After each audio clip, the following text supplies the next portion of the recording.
Radio Split Ranch.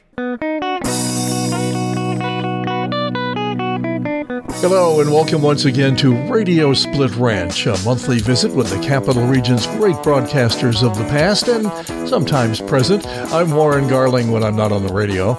By now you're probably humming along with our very familiar opening theme, composed and performed by my only friend who plays guitar, Drew Jacobs.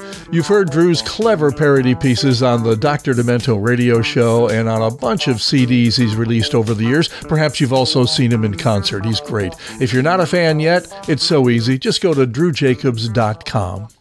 Observant regular listeners to our podcast may have just caught a descriptive change in my opening words a few moments ago.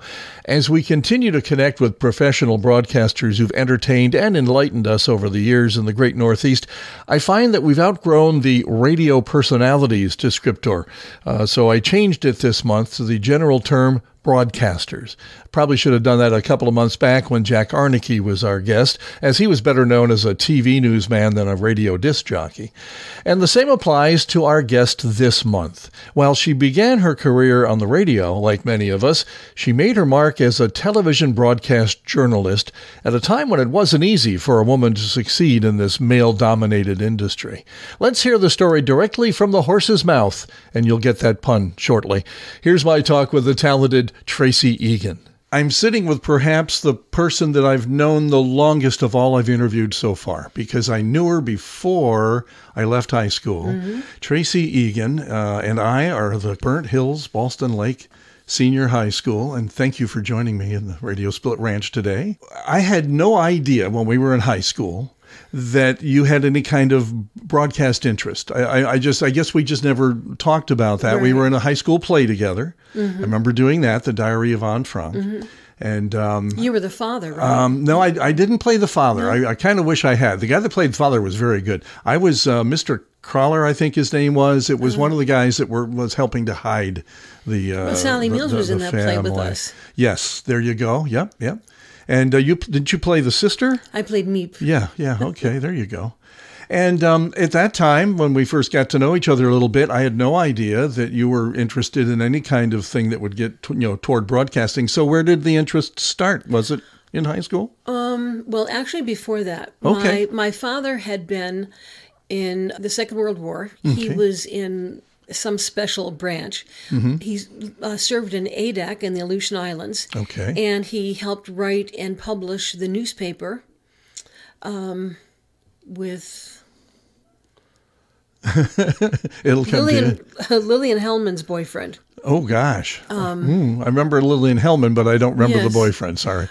Well, it'll come to me eventually. Yeah. And but he also was a sports reporter on the radio up there for the Army. Okay. So he would give all the sports news and also news. So he had that experience. Wow. And my mother, back when WGY was down on Washington Avenue in Schenectady, a little tiny studio, which was like in her late teens, early 20s, would do radio plays with them. I'll be darned. And as a librarian, she had a library show, which she taped for WMHT. She taped it at Channel 6. Okay, all right, but it was on public television. Yes, and so occasionally I would go on and be on that show with her, and I liked the cameraman. I liked the fact that they had, I think it's called Howdy Doody Cola and the soda machine that my mother would buy me. And I'm like, I like this place. Wow. So I did have that interest. However, I was extraordinarily shy. Okay. And my first interest, I really wanted to be a veterinarian. Okay. But junior year, had a talk with my guidance counselor, whose name I forget. Mm-hmm. And he said, you cannot go to vet school unless your father is a vet. Really? Yes. Interesting. And I'm like, why is that? He said, because they believe that a woman will get her degree and then quit to become a mother and not pursue veterinary practice. Yeah.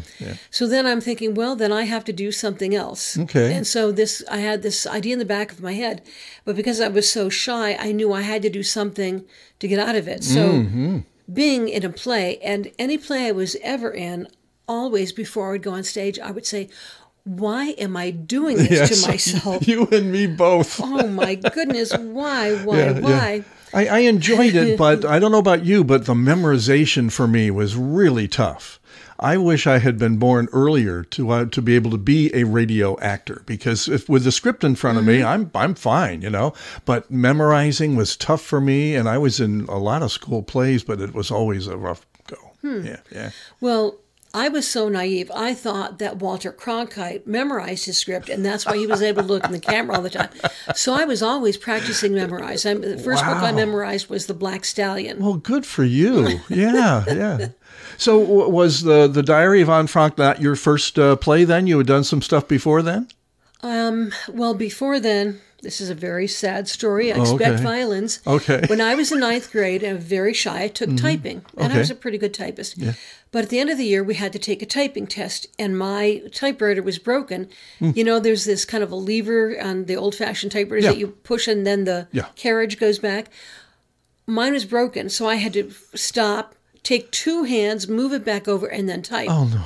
So I failed typing. Oh, no. And I was too shy to tell the teacher about my broken typewriter. So my mother said, that's not acceptable. You have to go to summer school. Oh, God. And she was going to be working in the junior high in the summer. And she said, well, and as long as you're taking that class, here's another class you can do.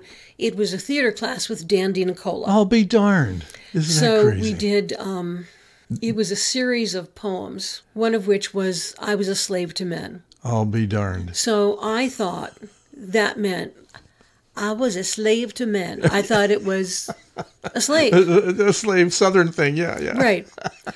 I think it was years later before I realized what it was about. Oh, that's too much.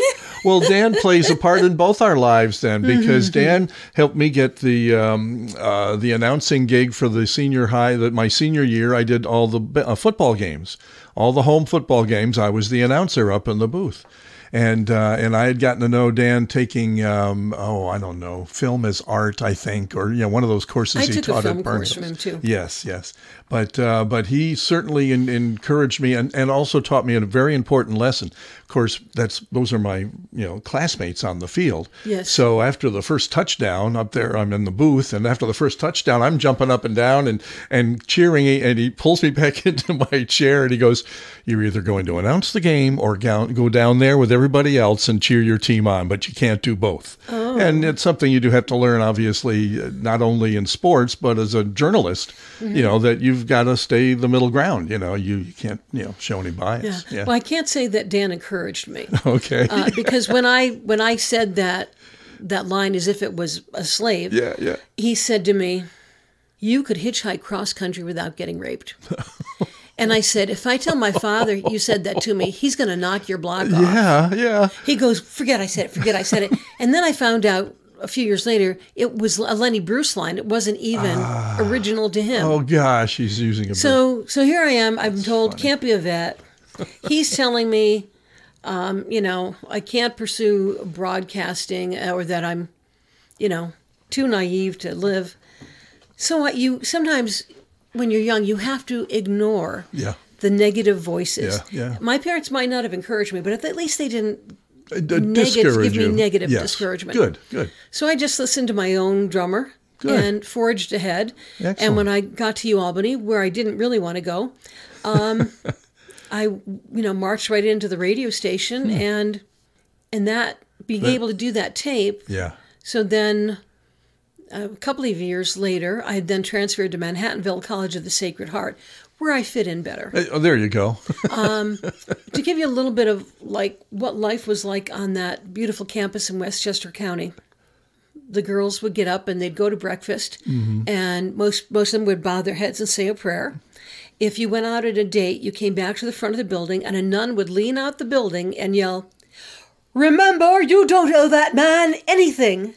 Whoa, my Lord, what memories. Yes, very different, but it was okay. It was okay for me. And I had a job. I was out on a bike ride one afternoon and went by a small horse farm, and I saw a woman on a large pony, and I said, "By any chance, is that a Connemara pony?" which come from the west coast of Ireland, and I had one. Mm-hmm. And she said, "Why, yes, it is. Do you ride?" And I said, "Yes." She said, "Well, my husband's horse needs exercising, and I will pay you." So she paid me to ride the husband's horse and keep it in shape for fox hunting, and also cleaning stalls, although she did fire me from the cleaning stalls job because I made them too clean. Too clean. Yeah. Well, that's true. They do need to be, okay. Yeah. But anyway, so she was down the road from the school. But the college campus was a beautiful place for riding horses. There you go. Not that I ever asked permission. So one day I'm in lovely fall day. I'm there. I'm riding this horse. His name is Smoky Stover, and cantering. I say, "Oh, there's a stone wall over the left. Let's go." Jump over the stone wall, and who is having a class outdoors but my political science professor, Kim, who taught me all about hegemony. Okay. And I gave him a wave of my hand. He waved me, and off I went. Oh, that's And then funny. the next time I saw him, he gave me a little talking to about how he didn't seem to understand how the call of the great outdoors and the proximity of a nice horse to ride would sometimes call me away from higher learning. Well, that begs the question then, what were you majoring in at UAlbany and then at the other school? Political science. Political science. Yes. Well, not bad for where you wound up, which we'll get to, obviously, in a few moments, but interesting. But UAlbany, you wind up on the radio station. Now, were you doing some disc jockey work, or were you doing just some news? I only did news. Okay. And I also worked for the student newspaper. Excellent. So I would go out and cover like demonstrations, and I can't remember the name of the photographer. It's a very nice young black guy. And I also worked with a photographer named John Chow. Okay. And when I got my first job at, Channel 6 was actually my second job on TV. My first job was at Channel 13. I worked there for about 3 months. Okay. And then I got a job at Channel 6, which was closer to home. And a $25 a week raise. So, of course, you got to go for that. But anyway, so I got John a job there as a videographer. And later on, I got him a job at WABC in New York. Oh, there you go. Very nice. Yeah. Well, let's not skip too far ahead. We've already given away the fact that she's worked in a major market, everybody. But now I didn't realize, then you've worked at all three local news departments. Yeah. I didn't realize that. And I didn't know also, the Channel 13 thing. When I was, before I went to college, I volunteered at WMHT. Okay, all right, good, yeah. I don't remember the name of the program director there, but I remember him saying it. We could sit in on the morning meetings. I was quiet as a mouse, and I would try to absorb, and he would say, "You need conflict. Like a good conversation has some conflict in it." Interesting. Yeah, good deal. Well, Don Shane was the general manager at the time because he was the first guy that kind of got it started. So you worked under him, but you don't remember the program director's name. No. I don't remember. I volunteered there from like 76, I think, until the late 90s when I wound up on the board and then eventually worked for them for a while. But it was mostly volunteer work. Over the years. Well, my favorite thing was that they would go outside and have softball games. Oh, there you go. Yeah. And they let the women play. Oh, there you go. Well, we had a softball team at WGNA when I worked there, and we had an all-girl pitching staff. Oh, my goodness. It was slow-pitch softball, so yes. And we touted that. Of course, we traveled all over the Northeast to play other teams around the place, So okay, so you're in college down in Westchester County. Do you feel accepted there? I mean, are you enjoying the classes? Yes, I like the classes, like the school. I did a play there, Tristan and Isolde. Then somebody reached out to my mother, who worked she also taught classes at the State University at Albany. Okay, and that through her they said. There was a possible job for me at WPTR Radio. Yeah. So my friends at Manhattanville couldn't believe I would leave to take a job that paid so little. Yes, there you go. And then I transferred to Union College. So I actually graduated from Union College. Oh, did you? With a degree in political science. All this stuff I didn't know about. That's real. That's cool. So you did get your degree. Yes. Okay, good, because I only went to 1 year of a junior college, and I have half an associate's degree. I call it my half-ass degree. before I left and went back into radio. But so that's where I pick up your story again. It was at WPTR. I must have come back from Boston after 2 years there, and you were on the air on WPTR, and that's when I said, "Oh my gosh, I had no idea she had an interest in radio." Because we hadn't discussed it at all. As you might remember, I was already in radio my senior year of high school. Yeah. Yes. So that kind of surprised me, but I did. Do you remember me coming over and visiting one evening? Yes. Okay, you do remember that. That's good. I'm glad I remembered. Street. When you were on Albany Street. Yes. Yep. And I thought that was so kind because my sister Eileen, who was ahead of me in school, she had gone to, there's a place called Flavorland in Glenville. Oh, yeah. My brother worked there for a while. Oh, well, maybe he heard these conversations, and these girls would be going, "I can't believe Tracy Egan is on the radio. Do you remember how she talked? Because I was very soft-spoken. Yes, you were, yeah. Very quiet. Yeah. And so that's why I would go do plays, because I was so shy, and I had to learn how to project. Sure. And, breathe from the diaphragm and push the voice. Exactly. And kind of lower it. And you can't be on stage and talk like this. Well, see, again, my first exposure to you, we didn't hang around with the same, crowd. First of all, you were a lot smarter than I was, in my C plus, B minus average. And so we really didn't, wasn't, back then it was very cliquish. People were in different, groups. And I just hung around with the actors and well, the school basically sort of put people in middle school. They put me in, accelerated classes, I think they were called. And then all through high school, I was always in class with the same students, but I was still friendly with all the kids I knew from elementary school. Oh, that's good that continued. Sure. I love my friends from elementary school, the kids from Boston Lake. Yeah, so I'd say I never realized, I remember you being soft-spoken, but I never realized that was something that, you obviously struggled with a little bit, especially when you decided maybe being in front of a microphone or a TV camera might be your future. Yeah. Yeah, when I was at WGY, I didn't know that there was such a thing as a teleprompter. So I would, read a news story, and then I would look away from it.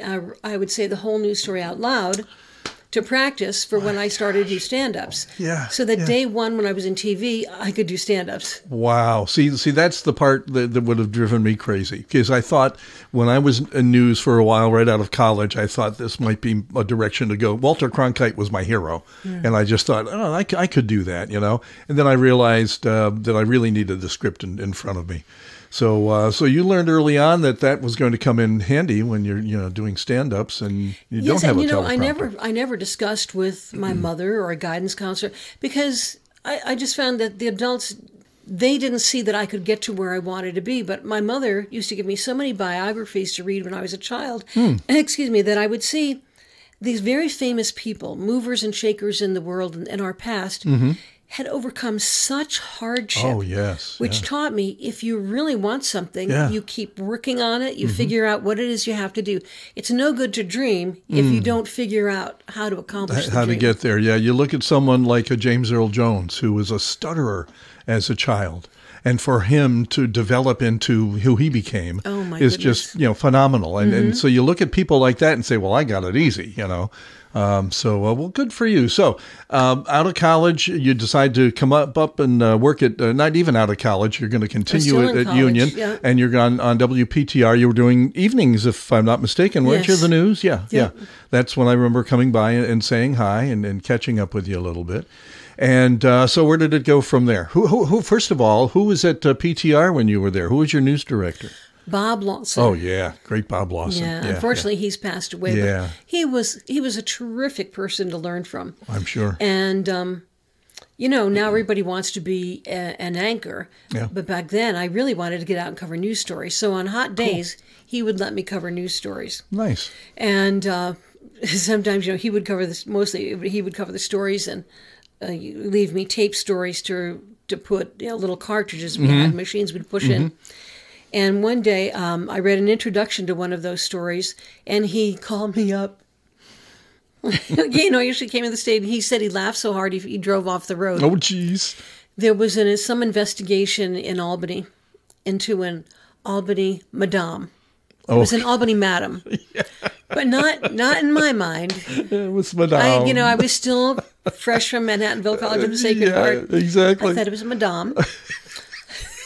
That's a good one. And he came and he laughed and he laughed and he was trying to tell me what it was about. But every time he would try to tell me, he would laugh so hard he couldn't finish.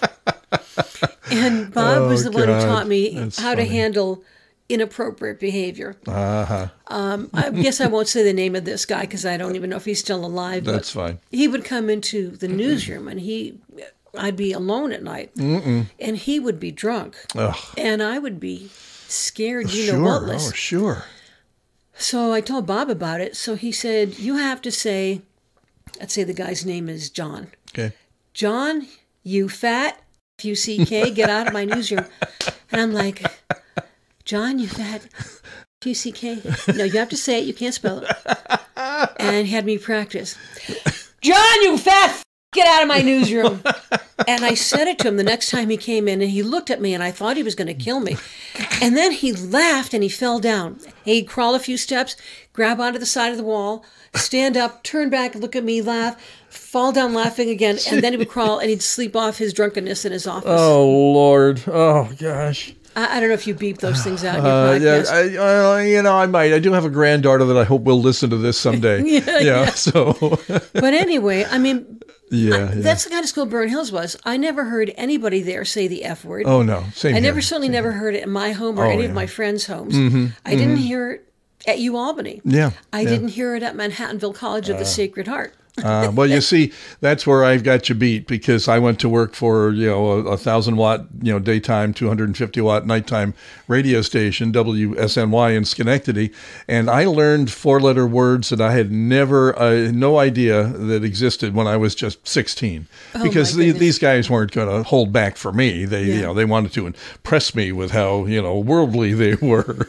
So I learned to swear like the best of them, from folks like Walt Fritz and Don DeRosa and folks like that. Oh, great people. Yeah, they were great folks. Yeah, and I learned a lot from them. But gosh, if my parents knew the language that was used, and what always drove me nuts was, how did they not accidentally do that on the air?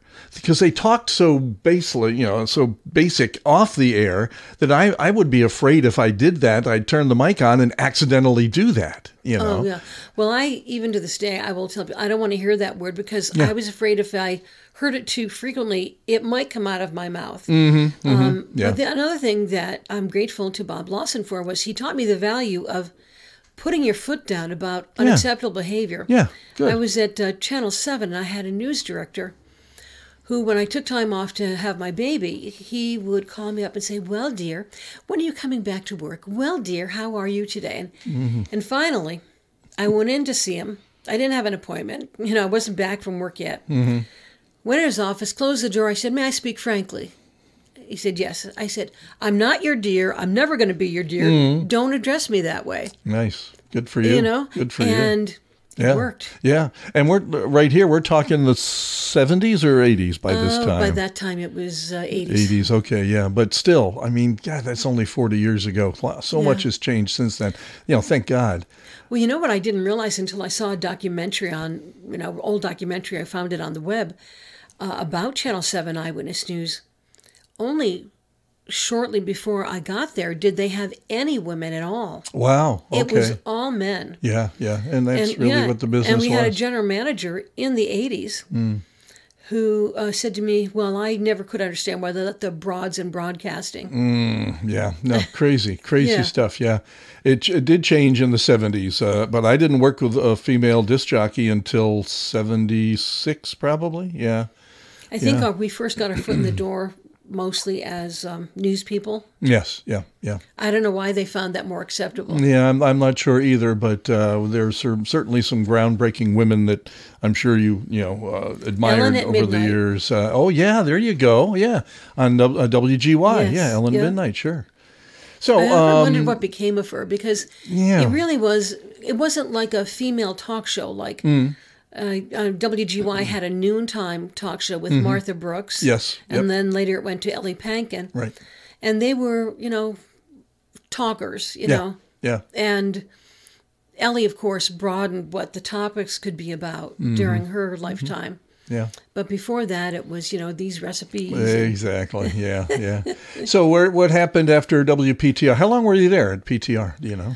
Oh, gosh, I think it was about 2.5 years. Oh, really? Okay, cool. Yeah. And then as, I finally got out to do some stories, I guess people would report back, oh, she asked good questions and things like that. Nice. And so I was offered a job at Channel 13. Nice, yeah. And I worked there for about 3 months. Okay. And the general manager at Channel 6 saw me. Okay. And told Don Decker to hire me. There you go. Of course, Don Decker would have preferred if I was blonde and I was brunette at the time.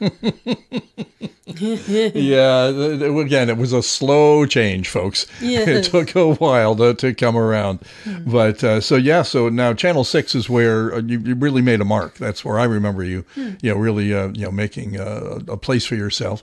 How long were you there? And was Don your news director the whole time you were there? Yes, he was. I was there for 5 years. And I could not have had a better news director to prepare me for going into the big time. I was better prepared on my first day than many of the people around me. There you go. Because Don, you had to do it right. Mm-hmm. Yeah. You had to do it right. There was no choice. And even if you were afraid of something, you would do it. Like one time, somebody had been killed. I think he was a member of a Hells Angels gang in Troy. Okay. And Don sent me and John Chow over the next day to ask questions. And I knock on the door. We're here to ask about the murder of so-and-so.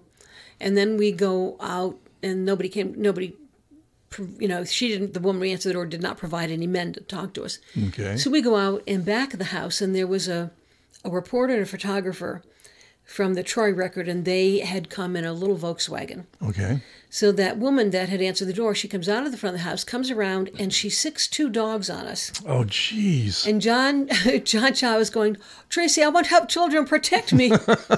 So I used my best Barbara Woodhouse voice. Have you ever heard of Barbara Woodhouse? Yes. Doggies. Yes. I said, John, I'll stand in front of you and I'll try.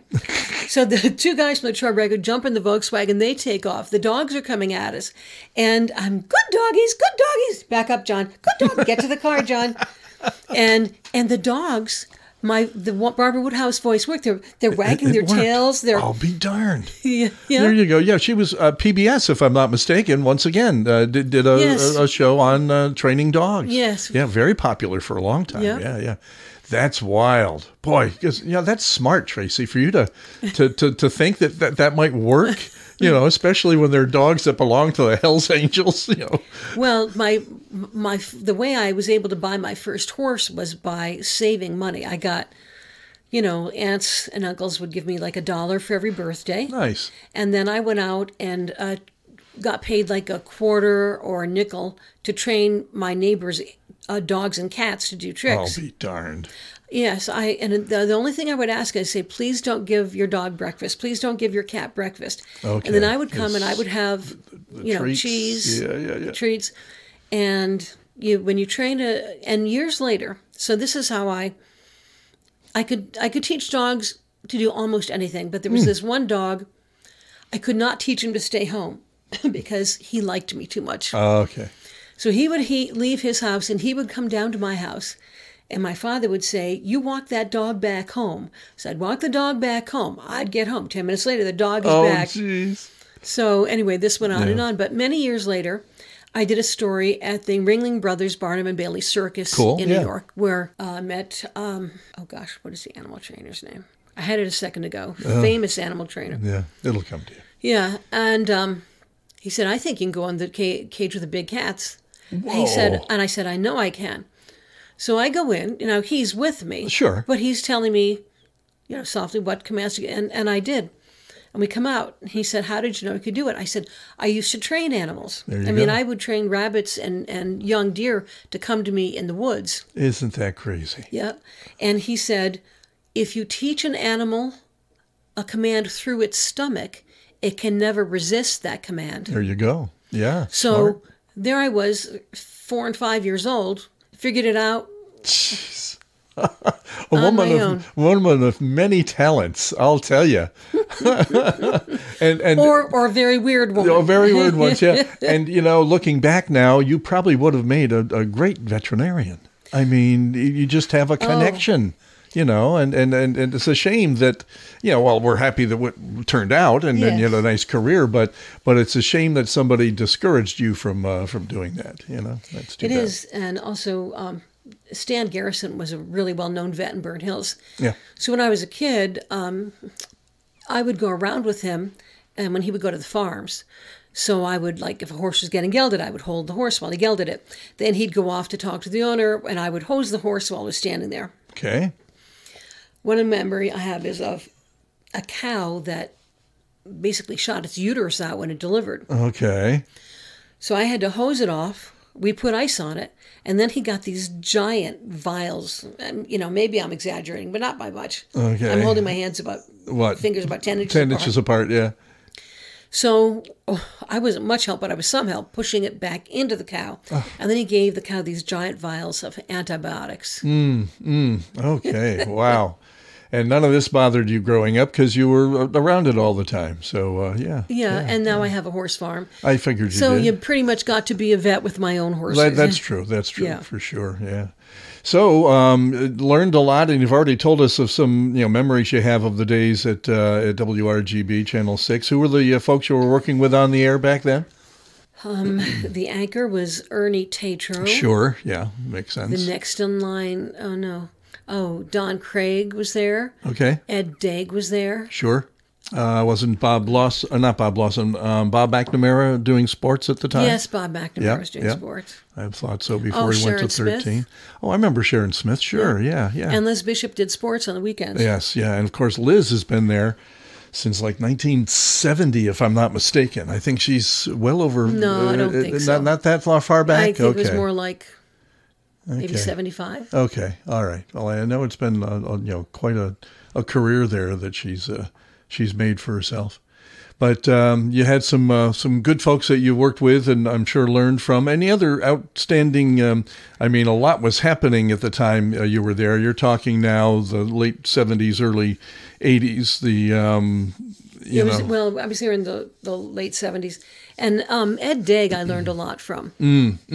Because you'd come back from a story and he would ask you a question that some people would say it was so unfair. And I learned no question is unfair. If you don't know the answer, at least tell people why you don't know the answer. Yeah, there you go. Yeah, great stuff. And of course, he's remembered very fondly here in the area as well. So somebody, evidently you caught somebody's eye in a major market shortly thereafter your stay at WRGB? I wouldn't say I caught their eye. I made a tape. Okay, good for you. And I include one of the things on the tape was the dogs attacking us. Cool. From the Hells Angels hideout. Smart, yeah. And the secretaries in the office at Eyewitness News used to take tapes that people would send in from all over the country. And while they ate their lunch, they would plug the tapes in and they would laugh at the people trying to get a job in New York. Yeah. And I'm sure there were some things to laugh at, but you were hoping they weren't laughing at yours. I didn't know that until after I got the job. So this woman named Liz Clarkin looked at my tape and she liked it. So she told the news director. So Ron Tindilia called me up. He was the news director, and he said, Tracy, my girl Liz says she thinks you ought to come work with us. Wow. Now, had you been looking anywhere else, or did you set your sights on New York City? I had been offered a job in Houston. Okay, because a lot of folks do take a couple of steps before getting into an LA or New York. When I said that I told the guy that I would think about taking the job in Houston, and then I realized I didn't want to go that far from my family. Sure. Yeah. But a 3-hour drive down the road didn't seem too bad. Exactly. Yeah. Well, that's cool. So you wind up in New York City. Yeah. Yes. Yep. At the anchor desk, or were you on the street? I started as a reporter, and then I got to anchor, and the big shots at ABC said she really shines with the big guys. Nice. Yeah. Nice. Like Tom Snyder wanted to work alone. But they would say, like, he would do things like slam his hand on the desk right before and on the air. Well, Freddie Saburo at Channel 6 used to do that. So okay, so you were used that wasn't going to bother me. Yeah, right. you obviously were brought up right. Exactly. You learned your lessons. And and Tom could ask a question, but it was never as good a question as Ed Daig would ask. Mm-hmm. So I would always be prepared for that. Nice. Know how to answer it. But to your credit, Tracy, that is quite a jump. I mean, this market at the time was like 45th in the country. So you went from a medium market station to New York City. A lot of people don't make that immediate leap. So congrats and kudos. Well, I didn't. I guess I was Bill and Mary's daughter from Boston Lake, and I just didn't think that I wanted to go to work in Pittsburgh or St. Louis or, I was comfortable going down the road. Plus, I felt like I already knew New York State politics. Going to school at Manhattanville, I followed New York City TV and New York City news. There you go. So I knew some of the New York City politics as well. And here you were in the capital, so you knew, as you say, New York State politics. Yes, in fact, my senior thesis was a documentary for Channel 6 called Remember the Women, and it was about women in the New York State legislature. Wow. Which it really wasn't until, I think, the late 70s, early 80s that women started to get representation there. That's and true. We had Marianne Krupczak as a lieutenant governor. Remember that name? Which yes. was a very big deal. Oh, yes, at the time, absolutely. And I remember when Karen Johnson became mayor of Schenectady. Schenectady, yep, absolutely. Another huge deal. Now, it's not so huge, but even yesterday when Nancy Pelosi, this will help you find the date for this, it's November 18th, when Nancy Pelosi was giving her farewell speech as Speaker of the House, she said when she first came to the House, I think there were maybe 12 women. Something like that. And now there are 97. 90-something, And looking for more. Yeah. Just talking Democratic women in the House. Of course, there are Republicans as well. Yeah. But why not have women representing our interests? Oh, absolutely. No, there's no reason why not. And I have, thought that for, many, many years, and never considered when I was hiring as a, program director in radio, never considered whether it was male or female. Didn't make any difference to me. At one point at GNA, we had female from 3 to 7 in the afternoon and another one from 7 to midnight. And it never dawned on me that would be any kind of problem with our audience. And yet you probably talked to anybody else at the time when I was doing that, and they would have said, are you nuts? You never play two female, country artists back to back. Why would you have, two female disc jockeys on the radio station for, the bulk of your day? And I said, they were talent. They were talented, and then that's where they, belonged. Yeah. So and I never look how long it took for the Today Show to put on two women. There you go. Without a male co-host. There you go. Absolutely, yeah. So New York City, that had to be quite the experience. And any stories stand out there that you either were on the street for or that sat in the... How are election nights in New York City? They must have been a challenge. I remember one time at Channel 7, the regular 11 o'clock female anchor took off on election night. And I was getting a lot of praise from the big shots at ABC because a lot of people... they can only read what's in front of them about politics, but I knew everything about politics because I followed it. Yeah. And I probably should mention that my father was a Democrat active in Saratoga County in the 1960s. He ran for Congress in 1962 and only lost by a few thousand votes. Wow. And at that time, I think there were 11 times as many Republicans as Democrats in that district. So Bill Egan. Yeah. And his progressive platform, he wanted to help veterans and to provide Medicare for senior citizens. Wow. And, the Republicans were bashing him for being, so liberal. Sure, yeah. But there you go. So you were exposed to it very early. Right. So I had an interest in it. Sure. And often in my life I've said, well, I like politics because it's so funny. Yeah. I wish it was still funny today. It's gotten too extreme. I liked it when there was the loyal opposition. Sure. Yeah, absolutely. But there was always, you could always find some common ground. There was always some compromise and the parties could work together for the betterment of all. Yes. And that's what we were missing the last few years. Yes, I used to make jokes all the time when I was at WTRY the first time from 88 to 92 and did just Saturday mornings, part-time, I would make political jokes all the time. Had a ball doing it, picking on either the folks in power or trying to be in power. And I never thought a second about it.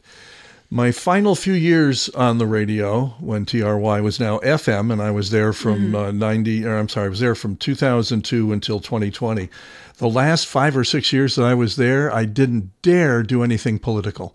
It was a music station, but I was a personality, and I thought, that's part of the shtick, is talking about what's going on in our lives. And I just said, no, I am going to lose some of the audience, or I am going to upset the management, or whatever it might be. And so I, all of a sudden, wasn't making political jokes anymore, and just times change, They do indeed. I think there's a show on HBO on Sunday nights where it's like the circus. Okay. And they do portray the funny side of politics. Yes. Because some things are just so ridiculous that they're funny. Absolutely, yeah. And that is a really good way, I think, of shining light on truth. Yes. Well, I enjoy Stephen Colbert for that exact reason. He came along at the right time to do a late night show, and he had no idea that it would evolve into. I mean, if he doesn't talk politics, then there's hardly anything to talk about at the beginning of the show. Which is why he developed a second thing that he does after the first commercial break called Meanwhile. So the other stuff that's going on in the world, while we're all talking politics, he does have some fun with as well. Yeah, I enjoy that a lot. So you're at WABC in New York, which is just top of the heap. You're doing very well down there. What transpired? What happened to bring you back to the area here? Well, I really loved the work down there. I thought. Now, did you live right in Manhattan while you were there? I lived around the corner. I lived at 10 West 66th Street. Wow. So at one point, ABC opened a company cafeteria across the street. So my little toddler daughter and I would go across the street, and we'd get like bacon and eggs and pancakes and orange juice and milk for about $3. Jeez. It was subsidized. Yeah. And then I'd take her home, and then I would, go into work, which was just around the corner on 65th Street. I loved it. I always said if there was a high-speed train, I would love to live up here and go down there to do the work because I truly, truly loved it. Yeah, I can imagine you would. I volunteered for many years with the National Kidney Foundation, and the president, if you will, or the I don't know if president was the title he had, but anyway, the guy that was running the organization in Midtown Manhattan lived in Poughkeepsie. And he would use that hour and a half on the train every day, getting ready for his day, and then work again that hour and a half going home each night. But he put in long days. I mean, he'd barely get home, and he's back on the train going back down there. But that's what some folks have decided to do. Well, that has been the case. But a gentleman I know very well, he's an attorney, was at a firm and a partner law firm for many decades. But I had a chance to move to another law firm where he could work remotely and only occasionally go into Manhattan. There you go. And he jumped at the chance, and the difference it has made in his life with having time for his family. Yeah. He feels the work he does is better. Instead of performing it on a laptop on a bus, he's performing it on a laptop or a desktop at his home. There you go. Yeah. And his life and his health has improved. Yeah, that's changing with a lot of folks. We've got a neighbor just down the street here whose son is a lawyer, works out of his home for a New York City law firm, and he lives outside of Boston. So he goes to New York City a couple times a month, meets with the partners and whatever they have to do. But he's home helping to raise the 4 kids they have, including a set of twins.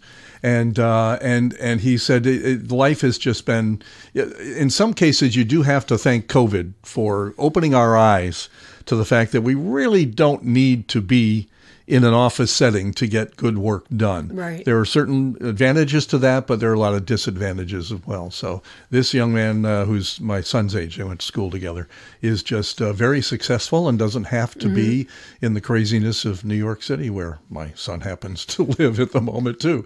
But in any event, I can see where if you had a high-speed train, you'd want to obviously be up here more often. But again, you're only 3-hour drive away, so if you did have the time and could come home. For a reporting job where you're already working, probably 10, 11 hours a day. True.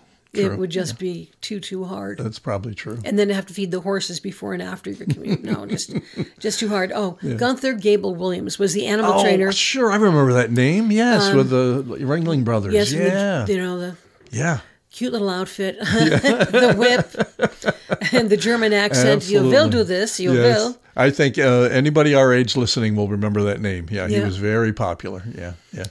So I'll repeat the question again. What led you to come, back out of New York City after all those years in the spotlight and come back home? You can make something up. We don't. Oh yeah, care. yeah. You won't know if it's the truth or not. Oh, it's because I wanted to cut my pay in half. Exactly. Which is why I went to work for public television. I just needed a pay cut. Yeah. So I decided to cut my pay in half, and my husband cut his by about 20%. Yeah. Because I wanted my daughter to be influenced by my parents. There you go. Yeah. And also, I really missed skiing. I missed horseback riding. Sure. And I know you can do it from New York, but it's so much harder. Yeah, yeah. Well, that's neat. So you came back here and landed in a good spot. Yes. I was very, very lucky that I was able to go to Channel 6, back to Channel 6. That was the second time Don Decker hired me. He hired me a third time at Channel 10. I thought 10 is where you went, but you came back to 6 and then went over to 10 later. Okay, okay. So thanks to Don Decker again. I mean, it's like Liz and I have talked how really Don Decker made both of our lives possible. There you go. I mean, he took a chance on a blonde, who liked sports when they didn't have women doing sports. True. Yeah. Took a chance on me when I was still in college. Yeah. And then taught us how to do our jobs well. Well, at least they're getting some credit now. I've always, from the very start, said, there's no way this program director at a small radio station in Schenectady should have hired a 16-year-old, but he did, because he saw how much I enjoyed doing what I did, and he knew that I would do it for next to nothing, which is what radio and sometimes TV can be. So we do owe a debt of gratitude to those folks that taught along the way. And I got a chance to teach for about 5 years at the new school of, at that time, contemporary radio here in Albany. And I just felt like I was giving back. It was good to have the second paycheck because I was in radio. Yeah, it's a different name now. It went to the New School of Contemporary Radio and Television, and then they dropped the contemporary, and now they've added a whole segment on engineering for audio engineering. And so there's still a school locally that's turning out some folks. But as you know, everything's changed so much in radio especially. A lot of the training ground in radio was to do the overnight shift. But now the overnight shift doesn't either have a host or it's all pre-recorded. Right. And that's so just there's not that place to learn. Exactly. Yeah, I stay in touch with one of the young women who had been a camera person at Channel 10 when I was there. And she said if she had known that all she was going to get out of Channel 10, it was a very small paycheck with no opportunity to advance, she wouldn't have gone there after college. Wow, interesting. Yeah. But again, it has changed so much. And even a lot of what we're watching on TV news today, there isn't sometimes even a cameraman with these people. A lot of them are setting up their own camera, and it's just a standard, and they're standing in front of a tripod. And so it's one person out there by themselves. When you were doing it, you not only had a cameraman, but you had an audio person usually with you too, didn't you? Or did the cameraman play double duty? Not at Channel 6, but when I went down to New York City. Well, there you go. Well, actually, Union, no. Maybe? No? Seems at Channel 13. I just remember the days of I don't remember having three-man crews at Schenectady. Yeah. But when I went to New York City, they still had film crews. They hadn't advanced because the unions fought the videotapes. Ah, there you go. Yeah. So there'd be a sound man, a lighting man, and a cameraman. Yeah, yeah. And there was one crew that was very funny. One guy was Chinese, one guy was Jewish, one guy was Irish. This sounds like a bad joke. Well, it was like we'd go someplace, and the three of them would go in three different directions. Okay.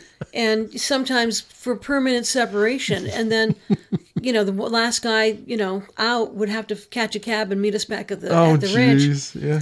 And the cameraman, he seemed always to be in a bad mood and, very, very cross. Mm-hmm. And one day we were in the car and he gave me one of those horrible, mean, like, I'm so disgusted with you looks that I held up my mirror and I said, you see what I have to put up with all day?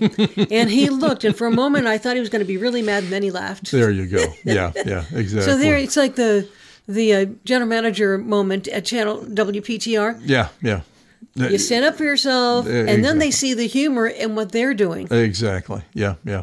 When I taught for a while voice acting for actually 10 years locally, and one of the lessons was, smiling, looking in the mirror and smiling. And I learned later that somebody I worked with who had worked in a collections office, she was told the first day there is a mirror that's going to hang right over your telephone. And when you're on the phone talking to these people, you look in that mirror and there better be a smile on your face. Wow. Because you're trying to do something that these people don't want to listen to. You're collecting money from them, and you've got to be positive sounding. You've got to be upbeat. You've got to be, you got to put the smile on your face for it to come through in your voice. And so it's a lesson, to be learned, by folks doing this. That is a wonderful lesson. Yeah. Now I have a small staff at the New York State Thoroughbred Breeding and Development Fund. And every staff member is told, you are not to discipline any other member of the staff. You're not to put down any other member of the staff. If you have a problem, come to me. Okay. Because even if I get perturbed by something, I will take a deep breath, wait, and try to move my level of understanding closer to where the person who's having the problem is. Yeah. So that we can resolve it in a peaceful manner. Very smart. Yeah. And I've just found that works so well. Good. People can call up and they're having a problem and they're really angry about something. By the end of the phone call, I'd say 99.9% of the time, they're like, okay, I think this sounds like a good solution, and I'm going to work with this other person I'm having the problem with so that it can have a happy ending. There you go. Smile on the face. There you go. Absolutely. So before we get to what more on what you're doing now, which sounds to me like it was a nice segue, you're at Channel 6 for the second time, and then does Don leave and go over to 13 and take you with him, or how'd that work? Don retired. Well, did he retire? I think he was pushed out of Channel 6. Okay.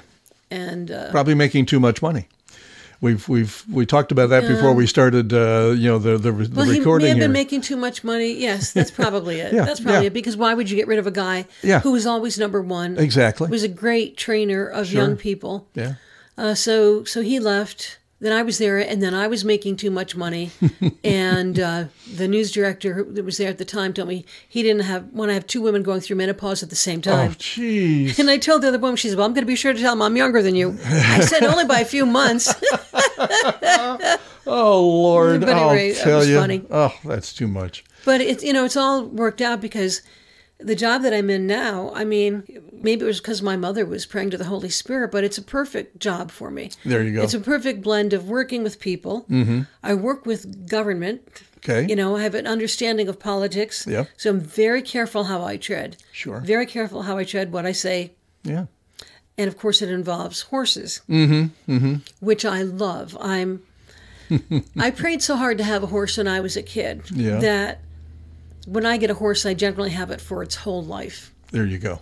And I try to mentor other people and say, if you don't, have a plan so that if, you're not going to live forever, or if you get hit by the bus, make sure your family knows what's to be done with your horses. There you go. Because when you send them to a plain old public auction when they get very old, the chances are they could be bought by somebody who has a bad purpose in mind, like sending them to another state so that they can then send them to a kill pen. Yeah. And in New York, we have a law that's meant to discourage sending thoroughbreds and standardbreds to kill pens. Well, that's good.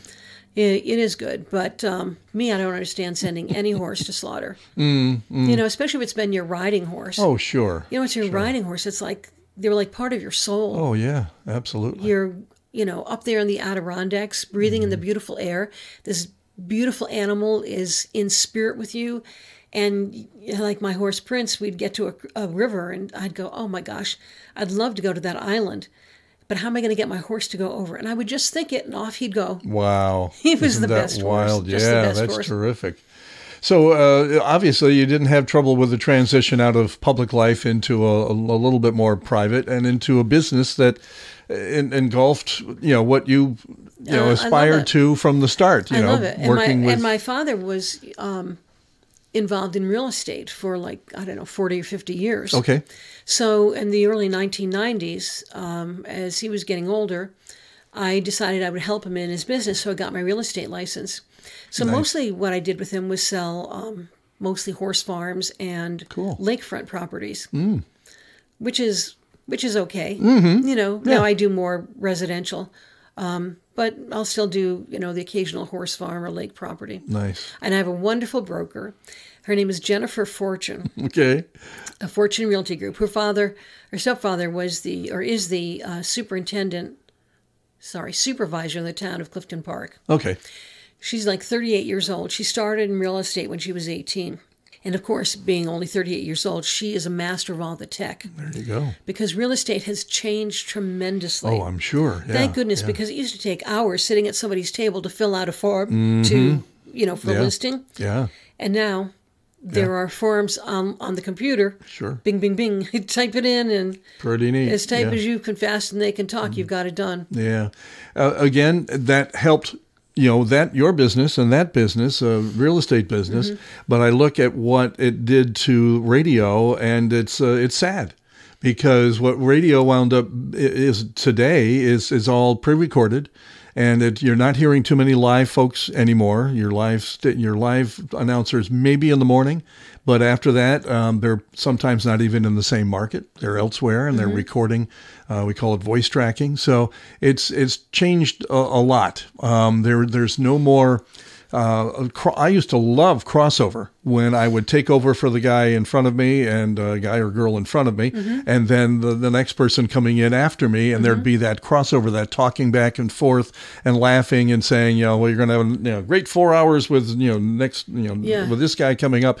And all of that disappeared about 20 years ago. But you know what? I think there really would be an appetite for that, because I think so, people they're more isolated, especially if they're only going to their office 2 or 3 days a week. True. There's more of a need for human companionship. It's true. And when you hear live people talking to each other, hey, you know what? I think that person would like me. I'd like to be sitting there having, a cup of tea or a beer with them. Yeah, exactly. Yeah.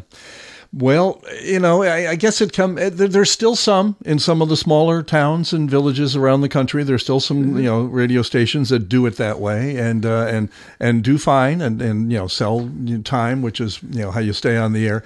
But it's always been a business. And that's something as an entertainer that always not bothered me, but it was always the part that I didn't get along with as good. I never got along as well with the sales managers as I did the other disc jockeys and the boss, or if I was the boss. It's a very similar story to newspapers. Yes. Newspapers are so important. Yes. I mean, I don't always agree with their editorial stances. Sure. But it's certainly useful to be able to go online and have a paid subscription to the Times-Union, so you can find out what's going on locally. Exactly. Yeah. And there's far too few local papers that have survived. It's true. Because how do you find out about what's going on in your town? Most towns, like mine, the town of Ballston, they have a Facebook page. And so, but they'll post something, tonight such and such is happening. But I might not get it in my feed for 3 days later. There you go. I found that to be the case, too, here in Guilderland. Yeah. Well, Tracy, tell me a little bit more about what the business you're currently in, with the horses in New York State. What's it called again? The New York State Thoroughbred Breeding and Development Fund. Okay, and so what do you do? We're a pass-through organization. Okay. In other words, we don't get any tax dollars. We only get money that comes from racetracks. Okay. You put $2 through the window, and a few pennies of that comes to my organization here in New York State. And then we distribute that. If somebody breeds a horse in New York State, and that horse finishes first, second, or third in a race in New York State, the breeder gets an award, which is equivalent to a portion of the purse. Okay. But it comes from my group. Interesting. We don't hold on to the money. Every 2 months, we send money out. Gotcha. Because we want that money in motion. We want people to get that money. They've bred a successful horse. Okay, take that money, pay your feed man, help repair the fence. It's never money that's going to make anybody rich, because there's a cap on the awards. Sure. But it's money that helps you, if you've made a good decision and bred an athlete that wins, you get rewarded for it. Sure, yeah. Which is a little bit different than the way the market is as a whole. The market as a whole rewards thoroughbred breeders for breeding a shiny penny for the sales ring. Oh, okay. Okay, this is by a sire. He's never had any of his babies run, but we think he's going to be super. So we're going to pay a premium for that shiny penny. There you go. Now, that shiny penny, might never get to the track, True. might not win a race. Yeah. So it's a very different mindset than what has always been the hallmark of New York breeders. Now, it's changed quite a lot as a lot of Kentucky people are, helping to make their Kentucky stallions by sending mares up here to foal, thinking, well, they'll have a smaller crop to compete against, more like 1,600 foals versus a Kentucky foal is competing against the entire crop of about 19,000 foals. Wow. Big business in New York. Yeah, I think we put about $3.5–4 billion into the state's economy. There you go. Yeah. And like the racetracks in Saratoga, the standardbred and thoroughbred tracks, I think they are said to be a $200 million a year stimulator for the 9 counties, including Saratoga and 8 surrounding counties, because they bring in tourist dollars. Yeah. And, besides that, we also have a new showground. Skidmore College has a new showground at what used to be the Rich Farm in Stillwater. Cool. It's now called White Oak Farm. Okay. So many, many weekends, spring, summer, fall, there are horse shows over there. So that's a whole nother... With show horses, all the girls in love with horses can get close. When you're talking race horses, not everybody's going to get on the back of a horse that's going to go 40 miles an hour. Right. So tell me, do you miss the days of being in the public eye and doing TV news? No. It was good while it was going on, but I loved it while it was going on. Yeah. But I love my life. I think if you're happy, you're just happy. Yeah. I mean, one of my nicknames when I was young was Smiley, because I was always smiling. Very I was too good. dumb to not smile. Well, I'll tell you, you're perhaps the most interesting, and don't tell any of the other guys and women I've interviewed so far, but you've had a very interesting life, not only because, you took your love of broadcasting to a major market, but then to be, living a good life, in the later years doing, what you knew would be fun for you, and you're still having fun and you're still smiling. And yet you've got all these great stories to tell, and I'll never forget the dogs coming at you in Troy. Oh, yes. So thank you for sharing the stories and just continued success. And we miss you at the lunch. You got to try to come on, you're the boss there. Can't you take an hour and a half for lunch every other month? I really keep a close eye on the calendar. Like if it's just before, just after a board meeting. Okay. I feel like I always have to be available, but I will definitely try to make one of those lunches. And my sister has worked in radio. Yes. My sister, Eileen Egan Mack, and she does voice work too. So I'll bring her as well. Because I had great fun at those lunches. Yeah, and you'll meet some of the folks you worked with, like Jack Arneke, and I think Walt Fritz was probably somewhere in the building when you were. I sat next to Walt Fritz at one of the luncheons. Yeah. So there's some great stories that we all enjoy sharing with each other, and thank you for sharing with our audience today. Thank you. Radio Split Ranch. Well, that was a real kick. It was great catching up with Tracy again. It's been too long. Perhaps the widest ranging interview so far here on the Radio Split Ranch. The history of a career that took a local girl to the top TV market in the country, all the way back to a horse farm in Saratoga County. Thanks again, Tracy. Turns out Tracy will only add 6 sets of call letters to our running total, represented by the 16 interviews we've done so far. So our total is now up to 176. Since Tracy's story includes mention of her mom and sister both having worked on local PBS TV station WMHT, where I volunteered and eventually worked for a total of about 40 years, I thought you might enjoy listening to a quick interview I did with WGY's Joe Gallagher while employed as the auction manager back in April of 2005 when I worked full-time at WMHT. The fun thing about appearing as myself using my real name on WGY is that I regularly join Joe in his studio as Chris Warren, as I worked just down the hall and to the right at WTRY at the time. Talk about confusing his already confused listeners. Enjoy this flashback, and I hope you'll come back for more next month at the Radio Split Ranch. Until then, don't cry because it's over. Smile because it happened. Are Our teachers do a wonderful job, and they always do a great job educating our kids. It's just that homework stuff I never bothered. I didn't care much. You never bothered to do one? Oh, my sons do it now because they have to. I realize the importance of not doing it. Are they doing your homework or their actual own homework? They're doing their own, and you realize... I thought it was yours left over from years gone by. You realize the significance of homework. It's very important, and it needs to be done because it all ends up helping you down the road when you're in your career. I didn't do it. Right, otherwise you grow up to be a weekend talk show host. Yeah. Who wants that? Yeah, nobody wants that. It's a nightmare. All right, well... no offense. No, that's fine. Why don't we take a break here? Okay. You can smirk all you want, Joe. You think that's funny? Well, that wasn't funny at all. Very funny. All right, we're going to talk about the WMHT auction, which is getting underway next week. Hey, you got to bring Aaron to that? Yay. Oh, no. Never would I go anywhere with you. Debacle. Again, that was awful. It was the worst thing they've ever had on that auction in all their years. Well, until you read everything in the wrong order. And then well, the thing is, you weren't acting very professional, and I can understand why they would. You had a thing around my neck. You were pulling me down to the ground right on TV. I was trying to help you. My microphone popped out of my hand. I had a helmet on. That fell off. Somebody's blowing bubbles. The first time in the history of the auction, they had to stop their 5-minute clock. They stopped it because I was on the floor. Okay, it's security came, took care of everything. It's 7:46. Good morning. Dr. Dean Adele tonight at 7. 810 WGY. From the Weather Channel, I'm meteorologist Ed Levy on News Talk Radio 810 WGY. Hardy Artie's on the phone right now. He's not paying any attention to his duties, so I'll handle the temperature. I believe it's 44.